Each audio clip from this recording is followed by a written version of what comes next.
Hi everyone, today I'm working back in Miniature Secret Garden and I'm going to be showing you how to do this page. I'll probably do it in parts, it depends how long it takes me to do some of it. But I'm going to start off by doing these branches on the trees. Now I'm going to do every branch and every set of leaves in the same colours to keep it consistent through the page. So I'm going to start with my Staedtler Ergosofts using number 73. Now I've got that camera zoomed right out so you can see the whole page, and what I'm going to do with 73 is I'm just going to do a very rough, well I say rough, not rough, but a very gentle layer filling in the whole of every branch to start with. And so I'm going to go across the whole page doing this. Now you could do all the branches different colours and all different shades of brown. I mean obviously you don't even need to do them brown, but I've decided to make it consistent across the page and do all of them the same. So I'm just going to go across the whole one. Now this is just my little base layer, and then I'm going to build up some shade and shadow, but I find it easier sometimes to start with a sort of base there already. Now you can see I'm not pressing that hard, and the same here. Now we've got all the, on this particular branch we've got some little shapes, little knots in the wood or whatever it is. I'm just going to ignore those because it is a small page. I'm not going to worry about all those little details. You could add some shade and shadow around those later, but as I say, I'm not going to do that. So we're just going through the whole tree, adding, and I'm trying to, you see I'm not colouring in little circles, it's quite directional because I feel that the tree would naturally, bark tends to have little lines on it which tend to go in the direction that it sort of grows. So that's what I'm doing. I'm thinking these branches, if they were to have lines on, they'd be in this direction, which is why I'm doing this sort of directional colouring. But it's all going to be changed. There'll be more layers of colour on top. I'm just checking I've done all that, I've missed that bit. And then with this one exactly the same. Now this one has got a little bit of marking where it looks like there's shadow at the bottom of the branch, and that's the sort of pattern that we're going to be doing on all of them, because there would be shadow at the bottom. I'm keeping an eye on my camera battery because as always it's prone to running out, so I need to buy a new mains lead because my mains lead doesn't work. I blame my husband, he'll probably listen to this. He fiddled around with it and then it stopped working. So for someone that works in IT support, that was rather annoying. But anyway, at least the battery works so I can still record. So there's that one, and then we've got this last one. Again, this one's got little knots on it. I'm going to just go right over the top of those and colour them through. Do that little bit, those little bits are a bit fiddly. Now I've got ideas for the whole of this page with regards to the background as well, but I'll probably split it up like I did this facing page, the scarecrow. I'll probably split it up a little bit into separate videos, partly because my battery won't last, and partly because I think it'll be a bit easier for you guys if you have it in step-by-step stages. So there's all that rough first layer done. Excuse me, my voice is vanishing. And I'm going to take a dark brown, this is 77, and I'm going to go along the bottoms of the branches. I'm going to zoom in a little bit for this. I think that's probably enough. I hope I can move it around so you can see. So I'm going to start down here at the bottom, and what I want to do is to do quite a hard layer at the very bottom and then scumble it up so that it fades up the branch. And as I say, I'm ignoring these knots, so I'm just going to do it over the top of those. If I've got a bigger tree with knots, I tend to do shadow underneath them as if they're sort of sticking out of the tree. Now this branch, I'm just going to go lightly right over the top of it until I get to that bottom part where I can do a bit of shadow. I need to keep checking that you can still see what I'm doing. So it's all exactly the same, so a nice hard dark layer here across the top of the line that we've got here. And fading it upwards. Now I'm just going to move that across a bit so that I don't get carried away, and I know you'll be able to see it all. Sorry, that's very wonky. There you go. So here, and I'm checking my time. I sometimes think my camera works in Microsoft minutes, where when it tells you what the time is, it's not always very accurate. So it says I've got 29 minutes left, but then sometimes it doesn't feel like I get that long before it decides to run out. We'll see what happens. So you can see I'm just doing exactly the same all the way across, and I'm thinking if you look at, it's quite fun to actually observe nature, because Johanna's pictures are so much nature based, to have a look and see how things work in nature and then try to copy them. So I've got, when I sit at my breakfast table, I've got an absolutely gorgeous branch which runs along near to where I look, and I observe how the light falls on it, and when it's wet it looks different to when it's sunny and things like that. And I have found, interestingly, I don't know if any of you are the same, that since I started colouring Johanna's books, I have become much more observant of nature and how it actually looks, because I feel like I want to copy it. Sorry, we're going out of shot. There we go. So it's really interesting. So I look at leaves, I look at trees, flowers, all sorts of things now when I'm out and about walking, and observe them. Unfortunately, I haven't. We live next to a canal and it's lovely, so I can walk along there and look at all sorts of beautiful things. Unfortunately, at the moment the canal path tends to get quite crowded with people, so I tend to, and joggers and dog walkers, and there's only really room for you to pass people very closely, so I tend to avoid it, and I tend to walk up the road where I can avoid people a little bit more. But I'm sure I'll be able to get back to walking along there soon. I can still imagine it a little bit, and I can also look up things on the internet if I want a reference of what something looks like, and that's easier for me anyway. I'm not good at keeping pictures in my head, so if I can have a picture to copy, that really helps me. And you can, I hope you can see what I'm doing, and I'm just colouring over the top of that line at the very bottom of the branch, and then taking that colour up just a little bit. And don't worry, we will be adding more colour too. And I'm going to move on to this branch. I hope you can still see.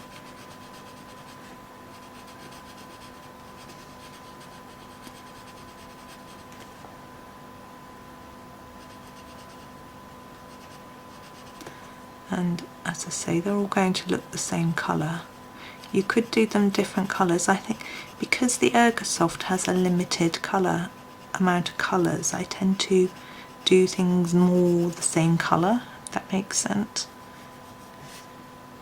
It can also make it more relaxing because you're not having to keep thinking of new colour combinations all the time, which sometimes I seem to spend so long deciding on what colour to do something that it takes me ages to complete it. So it's rather nice to just have a limited palette. I'm just going to move that across to do, so that you don't have to keep thinking about colour all the time.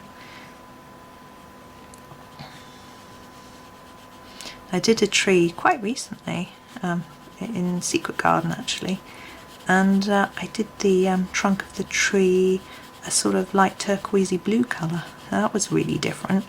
I was doing a challenge, on one of the colouring groups on Facebook that I'm in. They had a challenge to do pink flowers, so that was lovely, and the tree that I picked had pink flowers on it, and I thought, well, this is an opportunity to do something a little bit different. So I did purple leaves on the tree and this sort of turquoisey coloured trunk and branches. That was fun. I know some people find it quite tricky to go away from the norm when it comes to colours, and you know, obviously it's up to you if you want to do that or not, but it can just make things look a little bit different, a little bit more interesting. And it also makes it more interesting for you. Some people I know find colouring lots of brown and greens difficult. Some people don't even like brown because it's such a dark colour. So it's just an alternative way that you could do it. And I think it's still pretty good when you're doing a branch to think about the shadow. You know, it'll be darker underneath, so even if you're doing a blue branch, you do it bluer on a darker blue, I mean, underneath, or perhaps blend in some grey or black, and do it lighter. Oh, can you see? No, sorry, you can't see. I've got it really wonky, haven't I? There we go. Sorry about that. So keep on going along the bottom here.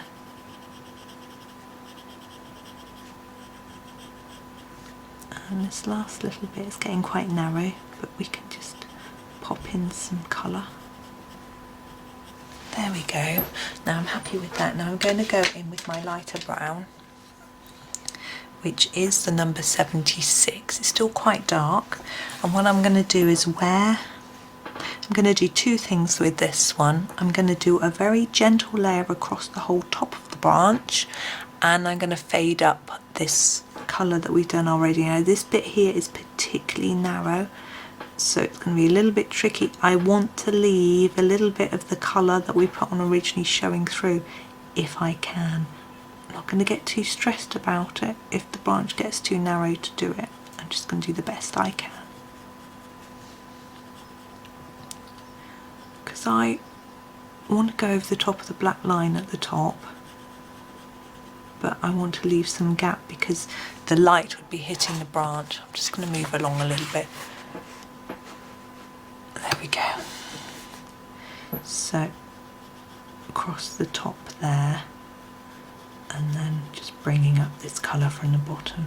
This one's pretty much coloured in completely anyway. I forgot to do that bit. There we go.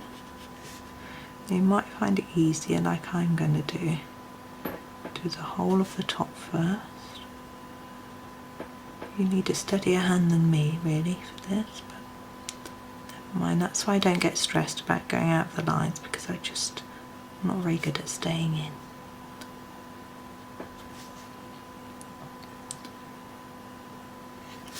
So there we go, and then back to just blending in this dark bit all the way along, just gently scumbling it up.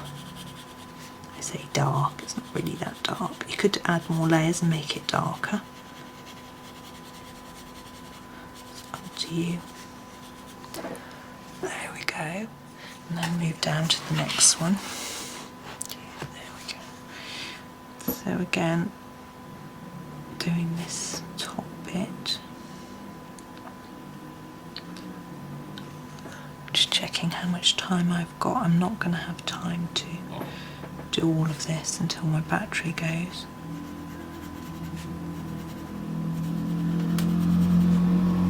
Gosh, it's a very noisy vehicle going by. I don't know if you can hear it. I'm surprised at how much this camera microphone actually picks up. There often seems to be a humming, which I thought was my computer. But sorry, I've gone off the page. I'm only just doing these top bits. But when I turned my computer off and it was still making the noise, so I don't know if it's the camera. I just don't know. So I'm sorry about that. I hope it isn't too distracting. My husband says he's going to set me up with some sort of microphone setup, so we'll see whether he gets time to help me with that or not. I have just managed to steal a microphone off him for when I'm doing Skype, because I've been Skyping my parents every week because we haven't been going to see them, of course, and they've not been able to hear me, so I've just had to sort of wave. And last week sorry you can't see what I'm doing. Last week I actually got to the point where I wrote something down on a piece of paper and held it in front of the camera, because I put my mouth to the microphone and spoke as loudly as I could, and they still couldn't hear me. So my husband dug me out this microphone, and that seemed to do the trick. Oh, let me just pull that across so you can see the end. So you can see how this is developing some depth of colour, where we're adding more layers of colour.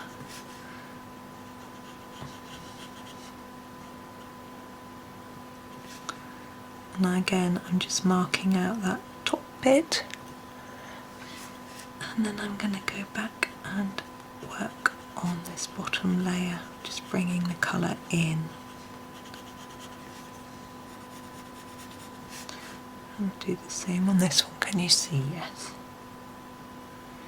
Now we're going to do a consistent colour of leaf on each of these branches. I mean, they could all be coming from the same tree, although they're pointing in different directions, aren't they? They probably couldn't be, but hey ho.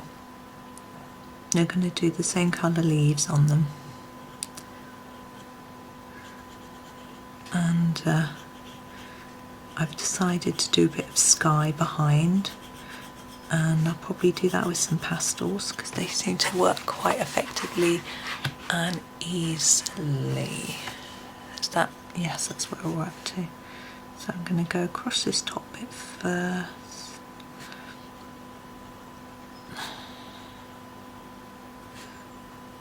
Across here. And here.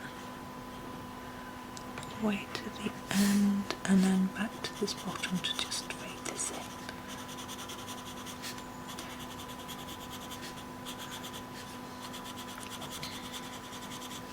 Now oddly I really like colouring branches and trees and leaves, and I guess it's lucky really because there are rather a lot in these books. There we go. Now on to the last one. Again, I'm going to start by just marking this bit over.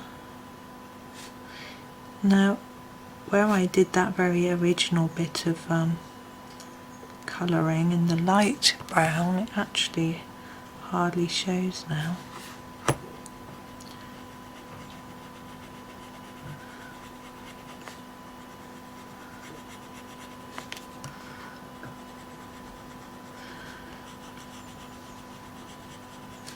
Now I like this tree. I'm going to do the leaves when I do them in a green shade, but it could be an autumnal picture with reds and yellows and browns. I don't tend to do autumn colours that much. Not really sure why. Oh, I need to do, hold on, let me move that across first. So you can see it, that's it. We need to do this top bit. I guess autumn doesn't seem to last that long. And it feels to me like we have autumn, which sort of starts when the children go back to school in September. And then as soon as October comes and it's half term, I start thinking about Christmas. I always start my Christmas shopping after half term. In fact, I've done almost all of my Christmas shopping now, and it's only November the 13th today. I know this video is going out a bit later. I always have to have some time to edit them first. So anyway, but right, I've got a little bit of time left on my camera. So what I'm going to do is I'm going to go back in with my 73 and just blend in all those colours together. I'm still going to make sure that I leave like a bit of a white gap, but I just want to go back over it to darken it all up a little bit. You can see I'm just scumbling it around. I might not do too much down there, I'll only end up going out the line. I'm just darkening it up, so if this bit up here where it's lighter looks a bit too light, I can just bring in a bit more of this colour. Now I've just noticed that bit hasn't got any of the darker brown. This isn't the darkest shade, this is the number 76. I'm just going to go over that a little bit. So you can see compared, oh, I've just drawn all over the page, great, compared with that one, this one's a bit redder and a bit darker. I'm just going to get rid of that mark. Now I've got my Staedtler rubber, but it's very dirty, so I'm going to make sure I use the right end of it so I don't smudge that orange colour over the page. There we go. I could have used my Tombow, but I can't find it. It's I've popped it in a pencil jar somewhere and it's disappeared for a minute. I'm sure I'll find it as soon as I stop recording. So here we go. I'm just doing this all the way along. Can you see? Yes, you can. Just to add a little bit more depth of colour. There we are. I'll put it on the next one here as well. Sorry, my book. I have to keep moving my book around because I'm doing the whole page. I hope it's not too annoying.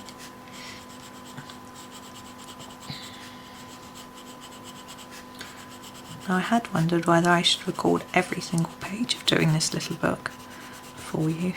It seems to be that I get the impression from the number of watches that I get on my videos that people quite like seeing this book being done.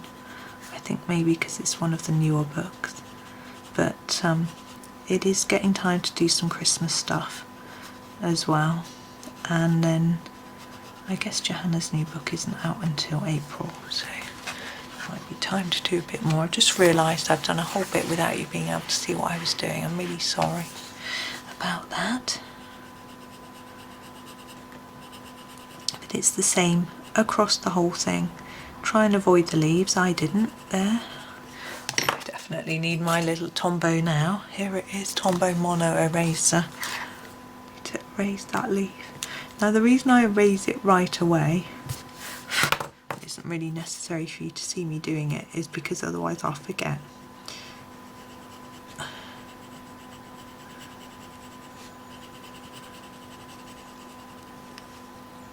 Now I'm going to go down this, I'm just going to go out of shot while I go down there. And I'm going to come back up and do this bit up here.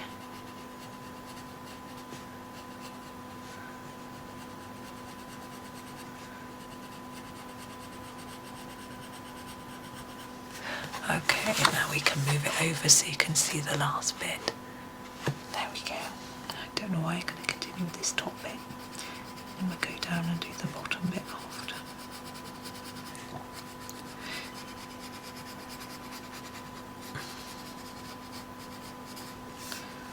Okay, where did we get to? Looks like here.